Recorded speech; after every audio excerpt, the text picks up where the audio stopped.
In the last video, I introduced you to a fairly advanced technique for finding unknown standard deviations when you're given the mean and then some facts about probabilities. In this video, we look at finding unknown means. Same idea, just finding means instead. Let's have a look.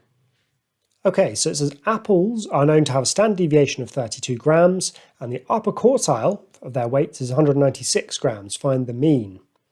So again, you must draw a sketch for this because it's so easy to just get things on the wrong side and just not key things into your calculator correctly if you haven't got a good sketch. So here is my distribution. I don't know what the mean is. Okay, so I'm just going to leave that as mu. But I do know that the upper quartile is 196. So the upper quartile captures the top 25%. So there's the top 25%, and I know that that point there is 196. The same question as last time is this, or the same thing I need to ask is this. How many standard deviations above the mean must you go to get the top 25%? Well, this is the distribution of apples, which is, apples normally distributed, mean, don't know, standard deviation, do know, it's 32, so 32 squared. So we're going to be considering the standardized distribution. So that is the distribution with the Z distribution, as it's often called, with a mean of 0 and standard deviation 1. All right, let's see then for the standardized distribution, how far above the mean do you need to go in order to capture the top 25%?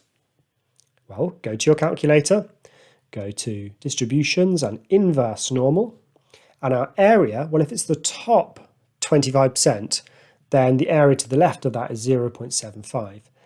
The standard deviation is 1, the mean is 0. Those are actually the defaults in the calculator, which is nice. And we get 0.6745. So that point there is 0.6745. What does that tell us? It tells us that you've got to go 0.6745 standard deviations above the mean to get to the top 25%.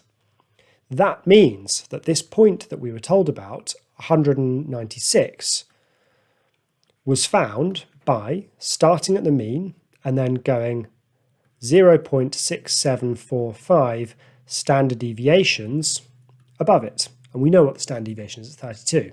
Yeah, take the mean and go up by 0.67 and so on standard deviations and you'll get to 196. That's just what this says. 196 is the mean plus that many standard deviations. So we've now got an equation we can work out. 196 is mu plus, and we take 0.6745 times 32, which is 21.584, and then we subtract that from 196. So 196 minus this answer is 174.4. Now, always just make sure that your answer makes sense. So we were expecting mu to be less than 196. So when you make a mistake in this topic, it's very often the case that you just kind of have things on the wrong side. And if we had got an answer that was more than 196, we would know that we had done something wrong. So that's looking good there. All right, let's have a look at another example. So T, there's an abstract one here, so no context. T is normally distributed with an unknown mean of mu and a, well, that is a variance of 18, so a standard deviation of root 18. So sneaky one there, watch out for that sort of thing. Given the probability that T is greater than 1.3 is 0.18, find mu. Tricky numbers here, so let's make sure our sketch is done. I was going to say make it good. It doesn't need to be good, it just needs to be done. Right, do we have a mean? No. So our unknown mean is here. And we know the probability of being greater than 1.3 is small. So 1.3 must be up here somewhere. So that's 1.3. And then I know that this region here is 18%.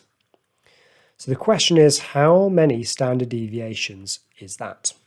And the answer is to be found using the standardized Z distribution. So here's our Z distribution, so that's a normal distribution with mean 0, standard deviation 1. And the question is, how far up do you need to go to capture the top 18%? Right, well, calculator to the rescue. All right, so if it's the top 18%, then the area to the left must be 0.82. So that's what we put in for our area, and we're told that it's 0.9154. 0.9154. So what does that tell me? It tells me you've got to go 0.9154 standard deviations above the mean to get the top 18%. So that tells me that 1.3 must have been the mean plus 0.9154 standard deviations, and we knew the standard deviation, it was root 18. Not 18, that was the variance, root 18. So 1.3 is the mean plus 0.9154 root 18, which is 3.8837, and then mu is found by just subtracting that from both sides. So 1.3 minus what I just got is minus 2.584.